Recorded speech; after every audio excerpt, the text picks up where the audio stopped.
نحمده ونصلي على رسوله الكريم أما بعد فأعوذ بالله من الشيطان الرجيم بسم الله الرحمن الرحيم الحمد لله رب العالمين الرحمن الرحيم مالك يوم الدين إياك نعبد وإياك نستعين اهدنا الصراط المستقيم صراط الذين أنعمت عليهم غير المغضوب عليهم ولا الضالين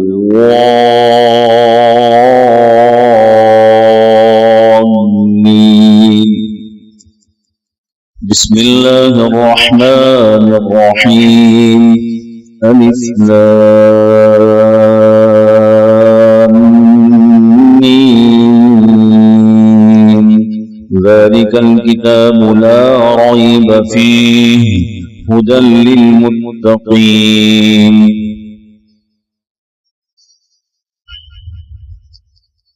سورہ فاتحہ کا درس چل رہا تھا. سورہ فاتحہ کا خلاصہ سورہ فاتحہ کے نام جو احادیث موجود ہیں، اس کے فضائل جو احادیث موجود ہیں، اس کا درس ہو گیا. ایاک نعبد و ایاک نستعین، اس میں حق تعالی شانو کیا فرماتے ہیں وہ درس ہو گیا. اہدنا الصراط المستقیم، ہمیں ہدایت دے سیدھے راستے کی طرف. گزشتہ ہفتے اسی صراط مستقیم کا درس ہوا کہ صراط مستقیم کی تفسیر خود حق تعالی شانہ نے قرآن کریم میں سورہ نساء میں بیان کی ہے. الصراط الذين أنعمت عليهم من النبيين والصديقين والشهداء والصالحين وحسن أولئك رفيقا. یہ اس کی تفسیر ہے. یہ عجیب بات ہے کہ حق تعالی شانہ نے اہدنا الصراط المستقیم کہا، کیونکہ یہ آیت بہت اہم ہے اور سورہ فاتحہ بہت اہم ہے. اس میں توحید کو بہت اعلیٰ احسن طریقے سے، اجمل اور اکمل طریقے سے حق تعالی شان بیان فرمایا ہے. اس لیے جی چاہتا ہے کہ اس پر کچھ بات ہو تاکہ ہم خود کے توحید پرست بنیں. ایاک نعبد و ایاک نستعین، ہم آپ ہی کی عبادت کرتے ہیں اور آپ ہی سے مدد طلب کرتے ہیں. ایاک نعبد میں کامل اور اکمل درجے کی توحید سمجھائی کہ اللہ عبادت کے لائق آپ ہی ہیں اور آپ ہی سے ہم مدد بھی طلب کرتے ہیں. اور مدد طلب کرنے کے متعلق گزشتہ ہفتے اس سلسلے میں بات آ گئی کہ غیر عادیہ جو عادتاً جو کام انسان کرتے ہیں اس کے علاوہ کے اندر ہے یہ اہدنا الصراط المستقیم ایاک نعبد و ایاک نستعین، کہ آپ ہی سے مدد طلب کرتے ہیں. ورنہ کوئی کہے گا کارپینٹر سے مدد لی، لوہار سے مدد لی، معمار سے مدد لی، بہت ساری مدد. وہ مراد نہیں ہے. جو حق تعالی شانہ کی ذات و صفات سے متعلق ہے اس مدد کی بات ہو رہی ہے کہ وہ مدد کسی اور سے جائز ہے. اس میں کسی کو بھی کاریگر سمجھنا اللہ کی ذات کے علاوہ یہ شرک ہے اور گھناؤنی شرک.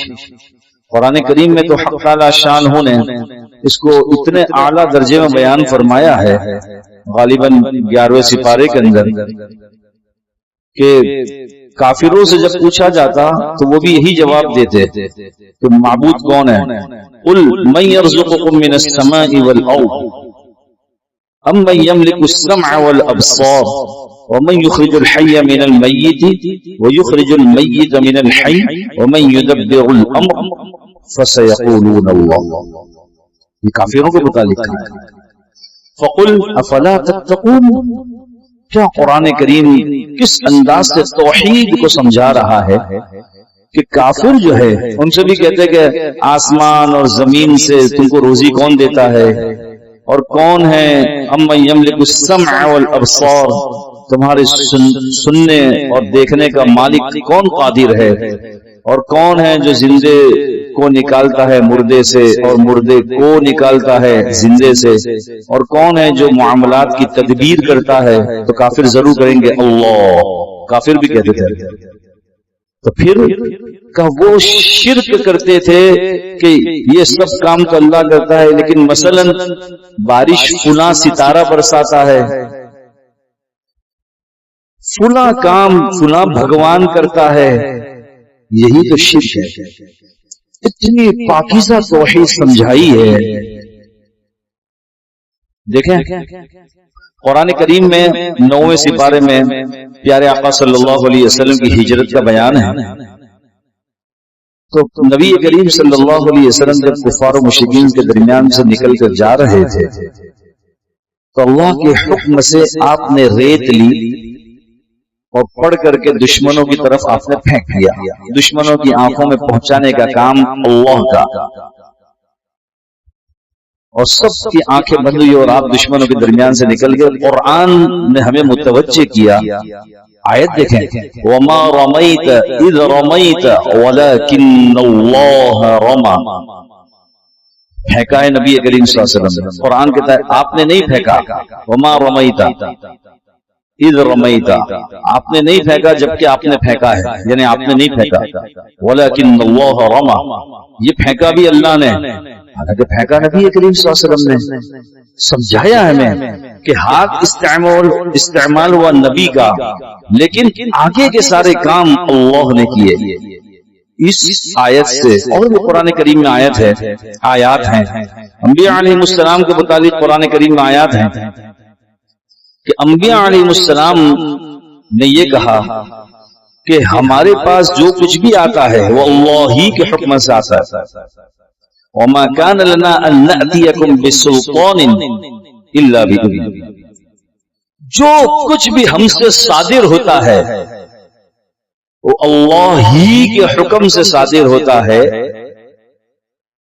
معلوم و معجزات بھی اللہ کے حکم کے تابع، نبی کے ذریعے سے حق تعالی شان و ظاہر فرماتے ہیں انبیاء علیہ السلام کو۔ وَمَا كَانَ لَنَا أَن نَأْتِيَكُمْ بِسُلْطَانٍ إِلَّا بِإِذْنِ اللَّهِ، یہ آیت بھی دلیل ہے کہ معجزات بھی اللہ ہی کے حکم سے صادر ہوتے ہیں۔ ہر انسان محتاج ہے اللہ کا۔ یہاں ابھی بیٹھ جاتے ہیں ایسے کچھ پیر لوگ جو کہتے ہیں محبت کے نام پر کہ شیخ عبد القادر جیلانی نے وہاں سے یوں کیا اور یوں کیا اور تقدیر بدل دی اور فلاں کے یوں کیا اور فلاں کو یوں کیا۔ اب یہ دیکھو نا، اتنی اعلیٰ اکمل احسن طریقے سے توحید ہمیں سمجھا رہے ہیں۔ قرآن کی آیتیں ہیں جو میں پڑھ رہا ہوں، اس کا ترجمہ کر رہا ہوں، اور ان آیتوں میں حق تعالی شان یہ فرما رہے ہیں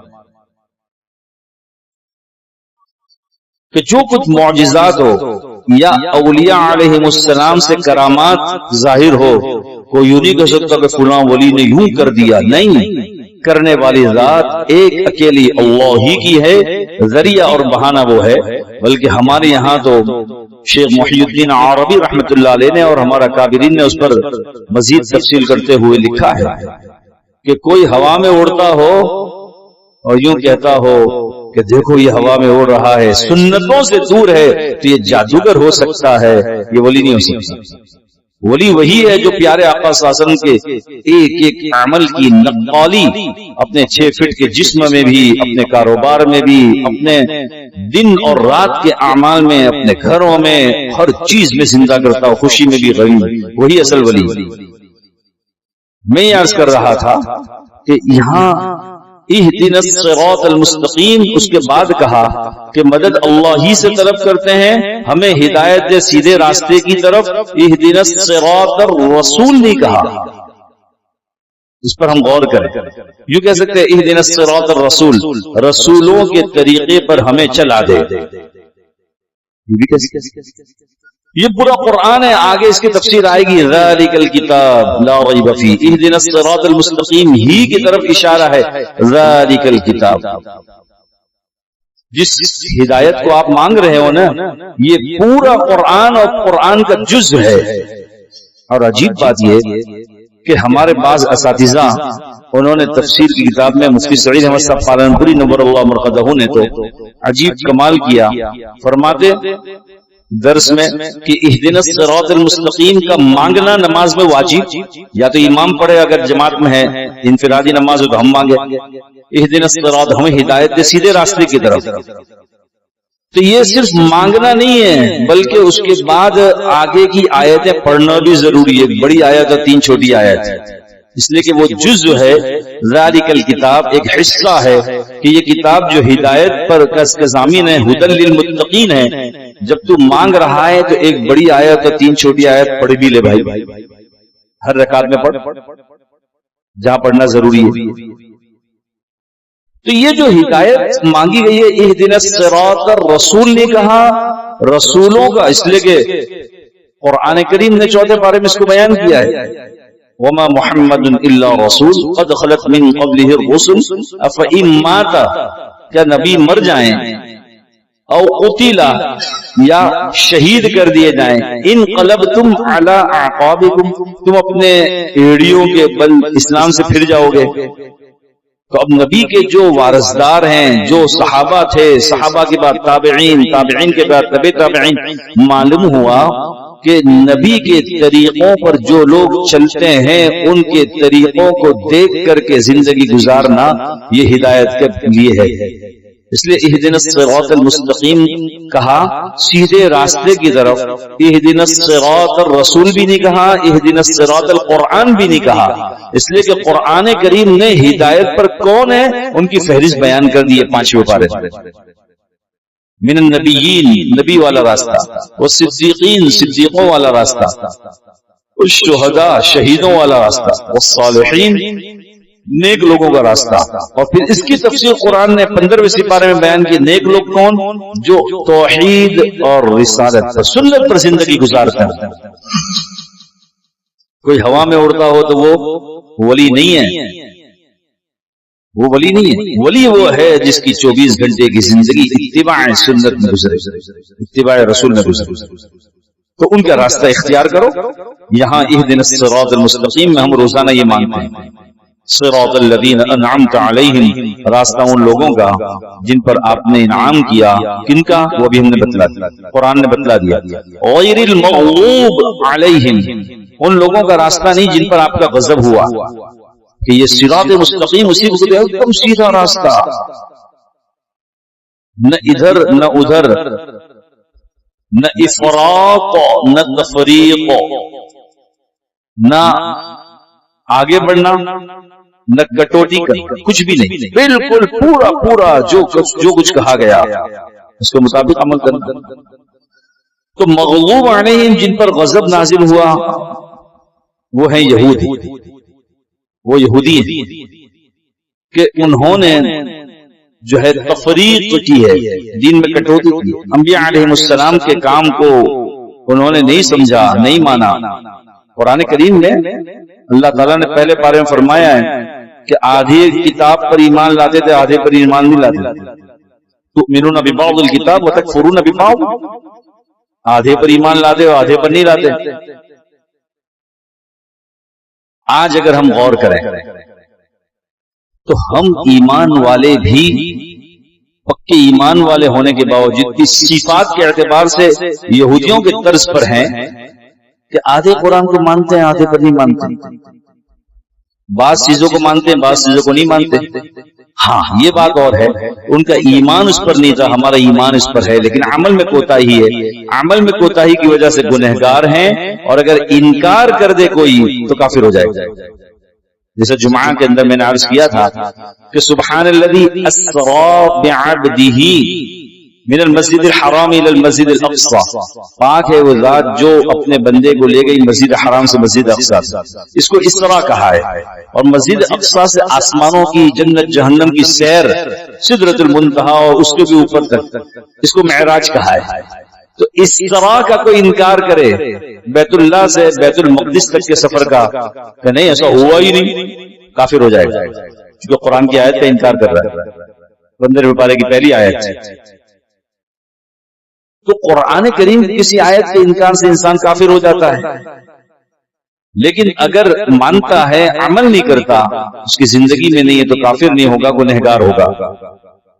وَمَن لَّمْ يَحْكُم بِمَا أَنزَلَ اللَّهُ فَأُولَٰئِكَ هُمُ الْفَاسِقُونَ. اسی لیے چنانچہ یہاں مغضوب علیہم سے مراد یہودی ہیں کہ یہود انہوں نے انبیاء علیہ السلام کو قتل کیا ہے. بعض روایت سے معلوم ہوتا ہے ایک دن میں کئی انبیاء علیہ السلام کو قتل کیا، اور انبیاء علیہ السلام کی بات کو نہیں مانا. وَلَضَّالِّينَ سے مراد جو ہے یہ عیسائی ہیں جو حد سے آگے بڑھے اور نبی کو خدا کا درجہ دے دیا. اب اس زمانے میں غور کریں، ہمارے یہاں بھی کوئی اتنے سخت ہیں جو صحیح احادیث کو بھی نہیں مانتے، قرآن کریم کی آیت میں بھی خامخواہ کی تعویلیں کرتے ہیں. وہ مغضوب علیہم میں ان کا شمار ہے. چاہے ہم ان کو یہودی نہیں کہیں گے، لیکن مزاج حضرت مولانا محمد عمر صاحب پالنپوری نور اللہ مرقدہ سے خود میں نے سنا، حضرت فرمایا کرتے تھے کہ ایمان والا آج دعائیں کرتا ہے، اللہ مجھے یہ دے دے وہ دے دے، ساری چیزیں مانگتا ہے. جب اسے کہا جائے کہ اللہ کا جو حکم قرآن میں ہے، احادیث میں ہے، اس پر زندگی لا، کہ نہ مجھ سے یہ نہیں ہو سکتا، لیکن جو میں مانگتا ہوں اللہ وہ مجھے دے دے. اللہ نے جو کہا وہ مجھ سے نہیں ہو سکتا، لیکن میں جو مانگ رہا ہوں اللہ مجھے وہ دے دے. اور یہودیوں کا مزاج یہی تھا. جب ان کو توریت دی کہ توریت پر عمل کرو، تو وہ کہنے لگے کہ توریت پر عمل تو ہم سے نہیں ہو سکتا. انہوں نے کہا سمعنا وعصینا واشربوا فی قلوبہم العجل بکفرہم. ہم نے سن تو لیا لیکن ہم مانیں گے نہیں. صاف کہتے تھے سمعنا وعصینا، ہم نے سن تو لیا لیکن ہم نافرمانی کریں گے. واشربوا فی قلوبہم العجل، عجل کہتے ہیں بچھڑا، بیل، گائے اور بچھڑے کی محبت ان کے دل میں پلا دی گئی تھی. تو کہتے تھے ہم نے سنا لیکن مانیں گے نہیں. آج ہم بھی کہتے ہیں کہ بھائی ہم جو اللہ کا حکم ہے اس کو پورا نہیں کریں گے، جو ہم کیا چاہتے ہیں وہ اللہ ہمارا پورا کر دے. یہ مزاج یہودی مزاج بنا. معلوم ہوا کہ صرف یہ یہودیوں نہیں، وہ مغضوب علیہم، ہمارا بھی مزاج تو وہی بنتا چلا جا رہا ہے. اللہ میری بھی آپ کی بھی حفاظت. وَلَضَّالِّينَ یہ گمراہ، یہ گمراہ سے مراد کون ہے؟ عیسائی. اب اس زمانے میں ہم دیکھیں فلاں پیر یہ بھی کر سکتا ہے، فلاں ولی یہ بھی کر سکتا ہے. گویا اس انداز سے ہم ظاہر کر رہے ہیں کہ اللہ کا پارٹنر ہے، نعوذ باللہ. یہ وہ مزاج ہے جو عیسائیوں والا مزاج تھا، ایک اکیلے اللہ ہی کے ہاتھ میں.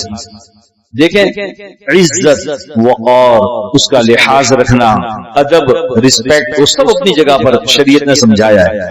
لیکن ان کے درجات کو خدا کے درجے تک پہنچا دینا، یہی عیسائیوں والا ناپاک نظریہ تھا کہ انہوں نے کہا ثالث ثلاثہ، تین میں کا ایک خدا.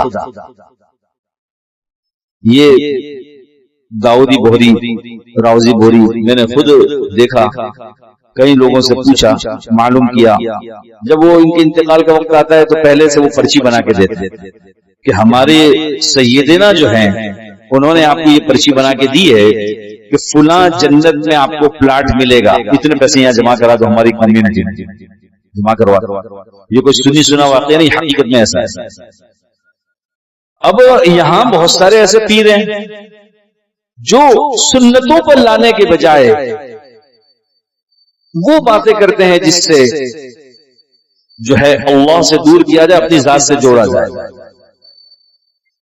عجیب بات یہ حضرات صحابہ کرام کی بہت ساری صفات قرآن نے، احادیث نے بیان کی ہے. قرآن نے بھی احادیث میں ایک جگہ پر ہے صحابہ کرام کی صفات میں سے ایک اہم صفت یہ بھی تھی یخرج العباد من عبادت العباد الى عبادت اللہ وحدہ، کہ سارے بندوں کو بندوں کی غلامی سے نکال کر خالق تعالی کا بندہ بنانا.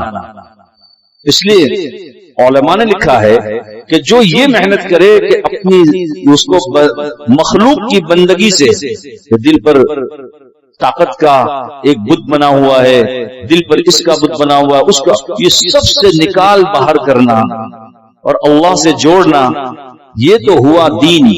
اور کوئی کہیں سے نکال کر اپنی پارٹی سے جوڑے ہوئے جوڑے، یہ ہے سیاست. اپنی ذات سے جوڑنا یہ دین نہیں ہے کہ میرے سے جڑ گیا فلاں بندہ، نہیں، اللہ کی ذات سے جوڑنا یہ اصل توحید ہے، یہی اصل کام ہے۔ حضرات صحابہ کرام یہ کرتے تھے۔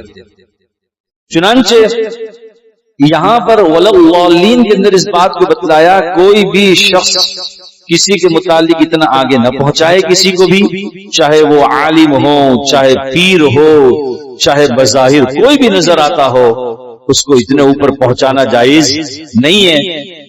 ایک عجیب بات حدیث شریف میں آتا ہے، ایک صحابی رسول صلی اللہ علیہ وسلم وہ ایمان لے آئے۔ ایمان لانے کے بعد انہوں نے کہا کہ اللہ کے نبی صلی اللہ علیہ وسلم، قرآن کریم میں اتخذوا احبارهم ورهبانهم اربابا من دون اللہ ہے کہ یہودیوں نے اور عیسائیوں نے اپنے احبار اور راہبوں کو، احبار یہودیوں کے علماء کو، راہب عیسائیوں کے علماء کو کہتے ہیں، انہوں نے اللہ کو چھوڑ کر کے اتخذوا احبارهم ورهبانهم اربابا من دون اللہ، دوسرے خدا بنا لیے۔ تو انہوں نے تو کہا خدا بنائے، وہ بھی توحید کی بات کرتے تھے، ہم بھی توحید کی بات کرتے ہیں۔ ایک صحابی نے ایمان لانے کے بعد یہ ایک سوال کیا پیارے آقا صلی اللہ علیہ وسلم، تو نبی کریم صلی اللہ علیہ وسلم نے یہ ارشاد فرمایا کہ کیا تمہارے علماء حلال کو حرام اور حرام کو حلال کہتے تھے، تم ان کے سامنے سر نہیں جھکاتے تھے کہ آج، یہ میرے الفاظ آگے کے، کہ آج گفت خدا، جو کچھ اس نے کہہ دیا خدا نے کہہ دیا۔ تم نے کبھی تحقیق کی؟ یا مستند عالم جو توحید کا پرچار کرتا ہو، توحید کی بات کرتا ہو، سنتوں کی بات کرتا ہو اور حوالہ دیتا ہو، اس کی بات مانو؟ تم نے تو اندھی تقلید کی، کہاں یہ تو کیا جو کچھ ہمارے عالم نے، اس حلال کو حرام کا ہم نے کہا، حرام کو حلال کا ہم نے کہا، اور اگر کوئی اس کے خلاف کچھ بول دے تو وہ کافر ہو جائے۔ آج بھی وہی مزاج ہے۔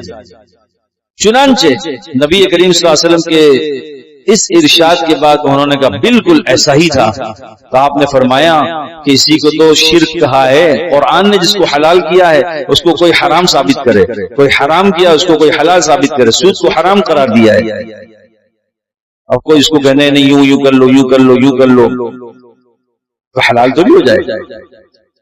بہت ساری چیزیں ایسی ہیں جس کو اگر لکھنا چاہے تو پوری کتاب بن جائے۔ تو اب وہ مان رہا ہے، حالانکہ قرآن میں ایسا ہے، معلوم ہوا کہ قرآن کے خلاف یہ مان رہا ہے، تو قرآن کے خلاف مان رہا ہے تو شرک ہو گیا، کفر ہو گیا۔ کتنی باریکی میں پیارے آقا صلی اللہ علیہ وسلم توحید کو سمجھاتے تھے۔ غزوہ خیبر کے اندر رات میں بارش ہوئی، فجر کی نماز کے بعد سلام پھیرنے کے بعد پیارے آقا صلی اللہ علیہ وسلم پورے متوجہ ہو گئے، وَأَقْبَلَ عَلَيْنَا بِوَجْهِهِ، ایسے متوجہ ہو گئے حضرات صحابہ کرام کے سامنے، اور پھر آپ نے یہ ارشاد فرمایا کہ رات بارش ہوئی ہے۔ جس نے یوں کہا کہ فلاں ستارے کی حرکت میں آنے سے بارش ہوئی ہے، اس کا تو ایمان گیا، اس لیے کہ ستارے پر ایمان لے آیا، اور جس نے کہا اللہ کے حکم سے بارش ہوئی ہے، پکا ایمان والا ہے۔ توحید یہ ہے دین، اللہ کے حکم کے بغیر کچھ، توحید کو سمجھنا یہ بنیاد ہے۔ یہاں ایاک نعبد و ایاک نستعین اہدنا الصراط المستقیم سے آخر تک کسی توحید کو سمجھایا گیا ہے، اور یہ توحید پر جمتا ہے آدمی اس وقت جبکہ مانگتا ہے صراط مستقیم، اور صراط مستقیم کس کا راستہ ہے؟ صراط الذین انعمت علیہم من النبیین والصدیقین والشہداء والصالحین۔ ایک صحابی ایمان لائے، عیسائی سے ایمان لائے، پہلے عیسائی تھے، جب ایمان لائے تو پیارے آقا صلی اللہ علیہ وسلم نے ان کے گلے کے اندر سلیب لٹکی ہوئی دیکھی، تو اللہ کے نبی صلی اللہ علیہ وسلم فرمایا یہ کیا ہے؟ تو آپ پکے مومن ہو؟ بولو بالکل پکا مومن ہو۔ کیا عیسائیوں کو؟ بولے نہیں، شرک ہے، وہ سب کفر ہے۔ کہ یہ کیوں لٹکا؟ یہ تو ویسے ہی لٹکائی ہے، کہ یہ بھی شرک ہے، اس کو بھی نکال باہر پھینک۔ اب ہم غور کریں کہ ایسی علامات جو شرک اور کفر کی ہے ایمان والے بھی لے کے چل رہے، یہ سب چیزوں سے رسول اللہ صلی اللہ علیہ وسلم نے روکا۔ اس کے بعد الف لام میم، یہاں سے جب سورہ بقرہ شروع ہوتی ہے، وقت تو زیادہ ہو رہا ہے لیکن 2-3 منٹ میں سورہ بقرہ اس کے جو فضائل ہیں جو پیارے آقا صلی اللہ علیہ وسلم بتلائیں، اس کو ہمیں سمجھنا چاہیے۔ یہ سورہ بقرہ یہ مدنی سورت ہے، لیکن بعض اس کے احکامات یہ حج کے موقع پر اترے، معلوم ہوا مکہ میں اترے، معلوم ہوا کہ مدنی سورت کا مطلب یہ کہ مدینہ منورہ زادہ اللہ شرفا و تعظیما ہجرت کرنے کے بعد اترنا شروع ہوئی۔ یہ مدینہ منورہ میں آنے پہنچنے کے بعد اترنا شروع ہوئی، اور یہ کب تک اترتی رہی؟ آخر تک اترتی یہ سورت، قرآن کریم کی سب سے بڑی سورت۔ یہ جو سورت ہے اس کے اندر سود کے متعلق احکامات فتح مکہ کے بعد اترے ہیں، سود کے متعلق وہ احکامات آئیں گے انشاءاللہ آخر میں، یعنی قرآن کریم کی وحی کے اعتبار سے آخر میں فتح مکہ کے بعد سن ہجری 8۔ اور ایک آیت ہے جو قرآن کریم کی سب سے آخر میں آیت اتری ہے، اس میں واتقوا، یہ تیسرے پارے میں آیت ہے واتقوا یوما ترجعون فیہ الی اللہ۔ یہ آیت جو ہے یہ قرآن کریم کی سب سے آخری آیت ہے اترنے کے اعتبار سے، یہ بھی سورہ بقرہ کی آیت ہے واتقوا یوما ترجعون فیہ الی اللہ، یہ آیت ہے۔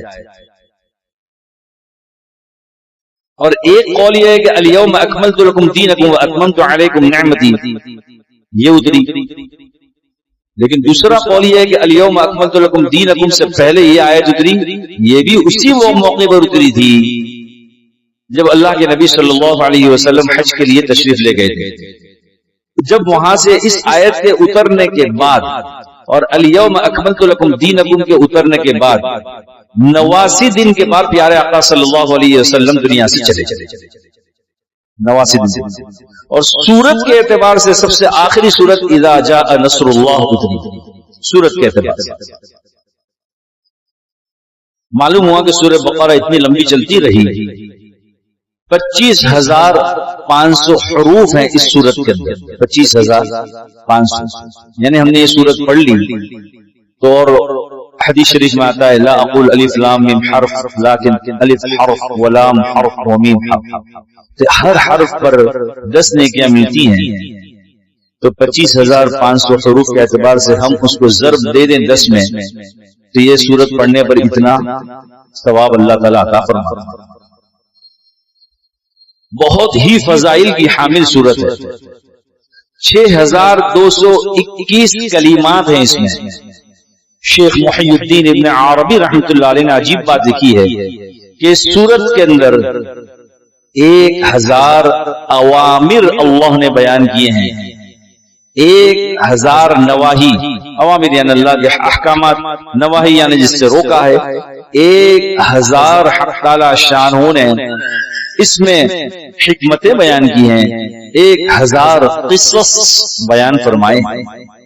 اور یہ سورت وہ ہے جس میں اتنے سارے احکامات ہیں، 1000 احکامات ہیں۔ اسی لیے سیدنا و سندنا و مرشدنا و اولانا و مولانا حضرت عمر رضی اللہ تعالیٰ عنہ نے اس سورت کے اترنے کے بعد اس کو سمجھنے میں، اس کی تفسیر سمجھنے میں پورے 12 سال لگائے، 12 سال حضرت عمر رضی اللہ عنہ صرف سورہ بقرہ سمجھنے میں لگائے، اور جب 12 سال کے بعد سورہ بقرہ آپ کی ختم ہوئی، تفسیر حضرت عمر رضی اللہ عنہ کی ختم، تو آپ نے کئی بکرے اس کے ذبح کیے اور اس کی دعوت کی کہ آج الحمدللہ سورہ بقرہ میں نے تفسیر سے سمجھی۔ اور ان کے صاحبزادے حضرت عبداللہ بن عمر، حضرات صحابہ کرام متفق تھے اس بات پر کہ سیدنا حضرت عمر رضی اللہ تعالیٰ عنہ کے جو فضائل، جو مناقب جو تھے، اللہ تعالیٰ نے ان کے بیٹے کو حضرت عبداللہ بن عمر رضی اللہ تعالیٰ عنہ کو آخری عمر میں وہ اسی مرتبے پہ پہنچا دیا تھا۔ حجاج بن یوسف نے انہیں قتل کیا، مینا میں لیٹے ہوئے تھے، زہر سے بجھا ہوا خنجر ان کے پیر پہ مارا، اسی زہر کے اثر سے وہ شہید ہوئے، اسی لیے ان کا مزار مکہ المکرمہ۔ خیر، یہ صورت حدیث شریف میں آتا ہے، نبی کریم صلی اللہ علیہ وسلم فرمایا اس کا پڑھنا، اس سے پہلا آپ نے فرمایا کہ اقرؤوا سورۃ البقرہ، سورہ بقرہ کو خوب پڑھا کرو، اس کا پڑھنا برکت ہے، اس کا چھوڑنا حسرت اور بد نصیبی ہے، اور اہل باطل اس سورت کے پڑھنے والے پر کبھی بھی قادر نہیں ہو سکتے۔ اب اہل باطل سے مراد کون ہے؟ تو پھر اس کی گہرائی میں ہم جائیں تو سیدنا و سندنا حضرت معاویہ رضی اللہ تعالی عنہ نے اہل باطل کی تشریح خود فرمائی، صحابہ کی تشریح ہے۔ علامہ قرطبی رحمۃ اللہ نے اس کو نقل کیا ہے کہ اہل باطل سے مراد جادوگر ہیں۔ آج کل اکثر لوگ کہتے ہیں ہمیں یوں ہو گیا، کسی نے کچھ کر دیا، کسی نے کچھ کروا۔ اللہ کے بندے، ہمارے سامنے سنت دعائیں ہیں، سنت صورتیں ہیں، منزل ہیں، چند آیتیں ہیں۔ حضرت شاہ ولی اللہ محدث دہلوی رحمۃ اللہ علیہ نے جو منزل کے فضائل، جو منزل کے اندر ہم آیتیں ہیں ان کے فضائل جو بیان کیے، برکت العصر، حضرت شیخ زکریا رحمۃ اللہ علیہ نے سب سے پہلے وہاں سے اس کو اخذ کیا اور پھر اس کو کتابی شکل دے کر شائع کیا۔ ہم اس کو پڑھتے ہی نہیں۔ فجر کی نماز اور اگر اللہ توفیق دے تو مغرب کی نماز کے بعد بھی ایک مرتبہ منزل پڑھ لیں، سارے قرآن کریم کے اوپر گویا کہ جو فضائل ہیں وہ ہمیں مل جائیں گے۔ خلاصہ ہے، ایک حدیث میں آتا ہے اقرأوا الزہراوین، دو چمکتی دمکتی سورتوں کو پڑھا کرو۔ پوچھا کون سی؟ فرمایا سورہ بقرہ اور سورہ آل عمران۔ فرمایا جس گھر کے اندر سورہ بقرہ پڑھی جاتی ہے شیطان وہاں سے بھاگ جاتا ہے۔ اس لیے ہم تو یہ کہتے ہیں کہ کسی کو یہ گھر کے اندر ایسا محسوس ہو رہا ہو، گھر مجھے کھا رہا ہے، پریشانی ہو رہی ہے، پھر ہم یہ مشورہ دیتے ہیں قرآن و حدیث کو سامنے رکھتے ہوئے کہ اپنے گھر میں زور سے سورہ بقرہ بجاؤ۔